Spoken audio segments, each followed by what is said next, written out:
Shelby County Commissioner Henri joins us now. She is hosting several voter education forums, one of which happening this Saturday, 11 to 1 p.m. at the Ed Rice Community Center on Watkins there in Frayser. Joining us to talk about all this is Commissioner Brooks. Thanks for coming back. Thank you. Thank you for the invite. To a better Memphis. I know you work for a better Memphis every day, so I know you like the title of our broadcast. A better Memphis and a better Shelby County.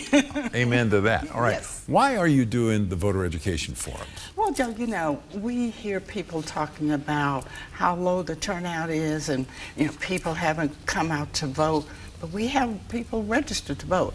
Just for example, in one of my districts, I probably have 25,000 people to register, but we only have maybe 1,200 turn out. Something is not right. So if people go through the process of registering, we know that they want to participate and they want to exercise their civic responsibility.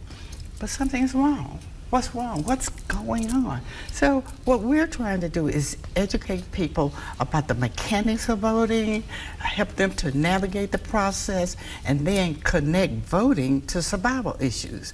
The more education, the more information, we believe will help people to understand that I may be a little disappointed with my policymaker, but I think if I go out and vote my voice, I can change it. Okay. And we want everyone to get that education so that you can connect voting to changing your situation, your neighborhood, your school, your elected officials. Indeed. Okay. Well, when we think back to the 2023 mayor's race here in Memphis, you know, we could think about the winner, Paul Young. Right. Second place was the sheriff, Floyd Bonner. Third place was the former mayor, W.W. Herron. Van Turner came in fourth. Yeah.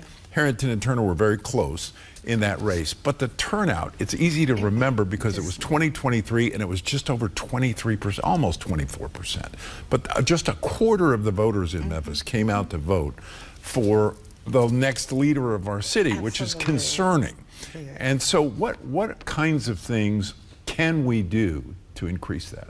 Well, that's what we're doing now. We're having a series of forums to help people connect survival issues, connect real issues that they're dealing with in their lives. Say, for instance, the mayor. Are you dissatisfied with the law enforcement? Well, the city of Memphis mayor is the individual who appoints the chief of police. Indeed. So if you want to make a change there, then you want to make sure you go out to forums, talk to candidates, find out if their positions or their perspectives are aligned with yours.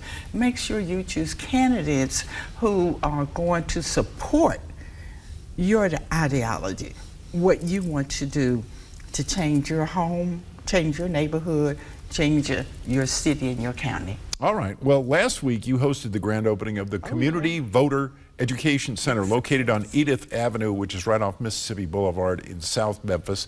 How did this come about? Well, again, education. Education is the key. And October 7th through the 11th was National Voter Education Week, and we are partnered with the national organization. So we were very, very blessed to get a house that is owned by Lemoyne College CDC. Very good. And they allowed us to use that for our voter education center. And it's opened up to allow people to come in. We got computers. You can come in and find your voting location. You can come in and fill out the forms, or you can come in and talk with people. Very good. All right. So the Supreme Court heard arguments, as you probably know, yesterday on a Louisiana redistricting case that could weaken the Voting Rights Act of 1965. Now, if that were to change, what impact would that have? Well, you're going to see less black voting districts, less minority voting districts. In fact, the hurdle is going to be so difficult, but kind of sort of like I think the Supreme Court Justice said, it would take over 51% of black and minority voters in order to be able to even have representation. So we will be going back to, if you will, Jim Crow. So scary. Very scary. What's happening now. So it's important to get out and vote. Henri Brooks, our county commissioner, has underscored this issue and is so dedicated to getting the word out from 11 to 1 this Saturday. You can go to Ed Rice Community Center and learn all about efforts that she's leading to get people to vote. And then the Voter Community Center is located right there on Edith Avenue at Lemoyne-Owen, Right. and that'll be an interesting thing to see how that develops. Thanks for being here. Thank you so much. All right, great to see you again.